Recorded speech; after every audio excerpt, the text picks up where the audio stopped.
औज़ुबिल्लाहिमिनश्शैतानिर्रजीम बिस्मिल्लाहिर्रहमानिर्रहीम। Dear student, आज हम केमिस्ट्री का 9th क्लास के लिए लेसन नंबर 35 पढ़ेंगे। टॉपिक का नाम है इवेपरेशन एंड इट्स फैक्टर। तो इवेपरेशन को क्या प्रोसेस होता है? इवेपरेशन वो अमल होता है जिसमें लिक्विड के मालिक्यूल जो हैं वो गैस फेज़ में चेंज हो जाते हैं, यानी लिक्विड का गैशियस हालत में तब्दील होना इवेपरेशन कहलाता है। तो इसका जो रिवर्स अमल होता है वो कंडेंसेशन होता है।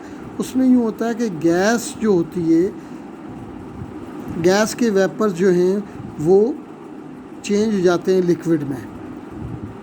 Evaporation is a endothermic process, इसमें हीट एब्जॉर्ब होती है। तो इसको इवेपरेशन को डिफ़ाइन इस तरह करेंगे कि process of changing a liquid into a gas phase is called evaporation. अब इसकी एक एग्जांपल ये है कि अगर हमारे पास 1 मोल ऑफ वाटर और उसको हमने गैशियस फॉर्म में चेंज करना है तो उसके लिए जो एनर्जी एब्जॉर्ब होगी, यूज़ होगी, वो 40.7 किलो जूल पर मोल होगी। तो तब जाके जो है वो 1 मोल लिक्विड का जो है वो वाटर का चेंज होगा गैस में। अब इसके फैक्टर जो है ना 3 है मेन फैक्टर। पहला है सरफेस एरिया जिस पर ये डिपेंड करता है, दूसरा टेम्परेचर, तीसरा इंटरमॉलिक्यूलर फोर्सेस। अब सरफेस एरिया क्या है कि evaporation actually is a surface phenomena, कि जिस चीज़ में लिक्विड पड़ा हुआ है अगर लिक्विड का जो सरफेस एरिया ज़्यादा होगा इवेपरेशन ज़्यादा होगी, अगर सरफेस एरिया कम होगा तो इवेपरेशन कम होगी। तो इसको इस तरह करेंगे कि evaporation is a surface phenomena, greater surface area greater is evaporation and vice versa. Vice versa का मतलब होता है ये जो पीछे सेंटेंस आया है उसका उलट, कि अगर यानी मतलब है smaller is the surface area smaller is the evaporation. तो अब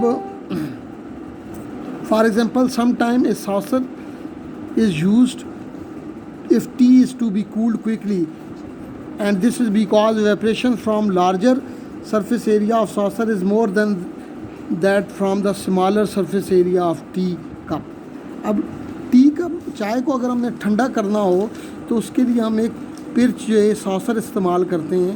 उसका ये वजह ये है कि कप में जो है सरफेस एरिया कम होता है, सॉसर में जब जाती है तो सरफेस एरिया जो है ज़्यादा हो जाता है चाय का, लिक्विड का, और जो हाई एनर्जी मालिक्यूल्स होते हैं उस चाय में से वो इवेपरेट कर जाते हैं, बाकी लो एनर्जी मालिक्यूल जो होते हैं वो बाकी रह जाते हैं उस सॉसर में, और इस वजह से चाय ठंडी हो जाती है। टेम्परेचर क्या है? हाई टेम्परेचर पर इवेपरेशन भी हाई होगी क्योंकि काइनेटिक एनर्जी जो होती है मालिक्यूल की ज़्यादा होती है हाई टेम्परेचर पर। कहता है कि at high temperature rate of evaporation is high because at high temperature kinetic energy of molecules increase so high that they overcome the intermolecular forces and evaporate rapidly. अब kinetic energy ज़्यादा होने की वजह से उनके दरमियान जो कशिश की क़ुव्वत होती है मालिक्यूल के दरमियान वो कमज़ोर पड़ जाती है और वो इवेपरेट यानी बुखारात बनकर उड़ जाते हैं फ़िज़ा में।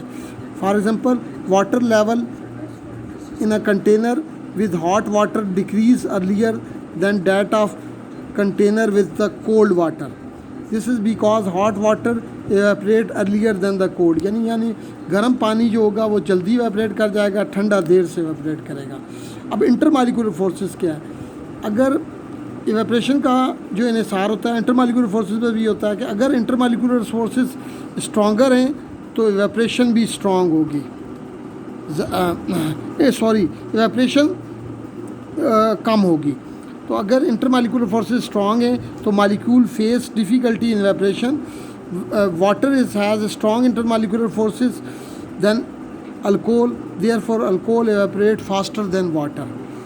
अल्कोहल जो होती है वो पानी के मुकाबले में जल्दी इवेपरेट कर जाती है क्योंकि उसके मालिक्यूल के दरमियान जो फोर्स ऑफ अट्रैक्शन होती हैं वो वीक होती हैं एज़ कम्पेयर टू वाटर।